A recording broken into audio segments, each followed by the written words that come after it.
নারী শিক্ষা, নারী জাগরণ আর সামাজিক মুক্তির প্রতীকীত বেগম রোকেয়া। 1880 সালের 9 ডিসেম্বর এই দিনে জন্ম, আবার একই তারিখে তার মৃত্যু। তাই প্রতি বছর বাংলাদেশে উদযাপিত হয় বেগম রোকেয়া দিবস। শ্রদ্ধা, স্মরণ আর অনুপ্রেরণার এই দিন।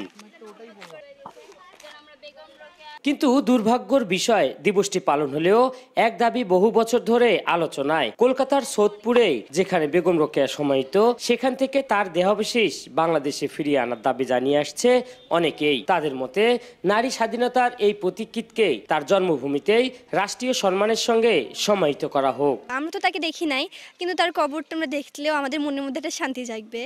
আর এখানে আমরা কমপ্লেক্সের মধ্যে তার মূর্তি ছাড়া কোনো কিছুই দেখা যায় নাই বললেই চলে। আর ওখানে যদি ওনার কোনো অনেক সুন্দর করে এই দালানগুলো প্রায় ধ্বংস হয়ে গেছে, অকেজো হয়ে গেছে, এটা যদি সুন্দর করে রং করে রাখা হয় তাহলে আমার মনে হয় ভালো হবে। ডিসেম্বর মাস আসলেই এই জায়গাটিকে চমকপূর্ণ করে তোলার মতো একটা তোড়জোড় শুরু হয়ে যায়, কিন্তু ম্যাক্সিমাম সময় এই জায়গাটা সম্পূর্ণ অবহেলিত। রোকেয়ার বাড়ি, রোকেয়া একটা মহিষী নারী, জন্মস্থানটা অনেক উন্নত হওয়া দরকার।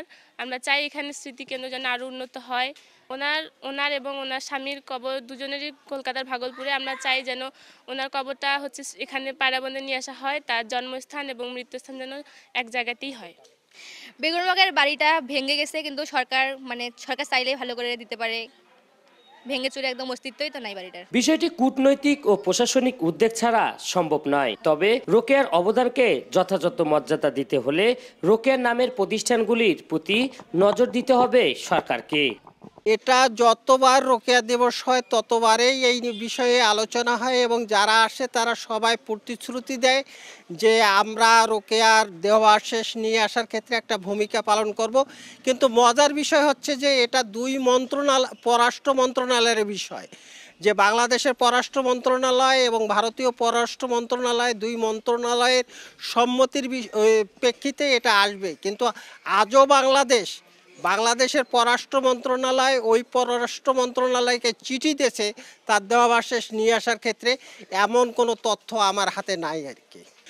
তাই আমাদের পুরো দাবিটা হচ্ছে যে রোকেয়ার স্মৃতি বিজড়িত যে বিষয়গুলো আছে সেই বিষয়গুলো সংরক্ষণ করা এবং এই বাড়িটাকে পুনর্নির্মাণ করা যায় কি না আধুনিক প্রযুক্তি ব্যবহার করে এটা বিবেচনা করা। আর হচ্ছে যে এই যে রোকেয়ার নামীয় যে প্রতিষ্ঠানগুলো আছে, যেমন স্মৃতিকেন্দ্র, রোকেয়া হাসপাতাল, এই প্রতিষ্ঠানগুলোকে জীবন্ত করা এরা টবের গাছের মতো আছে, এটাকে টব থেকে মাটিতে রোপণ করা আর কি, যাতে এরা জীবনটা ফিরে পায়। এদিকে দিবসটি উদযাপনে 3 দিনব্যাপী রংপুর জেলা প্রশাসনের উদ্যোগে আয়োজন করা হয়েছে মেলার। রংপুর জেলা প্রশাসনের উদ্যোগে আমরা 9 ডিসেম্বর সকাল 11:30টায় বেগম রোকেয়ার জন্মস্থান পায়রাবন্দে, তার জন্মস্থানে তার স্মৃতিতে পুষ্পমাল্য অর্পণের মাধ্যমে দিবসের সূচনা হবে। এরপরে জাতীয় পতাকা উত্তোলন এবং 3 দিনব্যাপী আমাদের একটা মেলার উদ্বোধন হবে। 3 দিনব্যাপী মেলায় আমাদের বিভিন্ন ধরনের প্রতিযোগিতা থাকছে। আমাদের বিভিন্ন স্থান থেকে আগত বিভিন্ন পণ্যের স্টল থাকবে। আমাদের গ্রামীণ যে মেলা হয় সেই মেলাটা 3 দিনব্যাপী চলবে। এই 3 দিনব্যাপী বিভিন্ন ধরনের প্রতিযোগিতার আয়োজন করা হয়েছে। বেগম রোকেয়ার উপরে আলোচনা সভার আয়োজন করা হয়েছে এবং সর্বশেষ আমাদের কালচারাল প্রোগ্রামের আয়োজন থাকছে।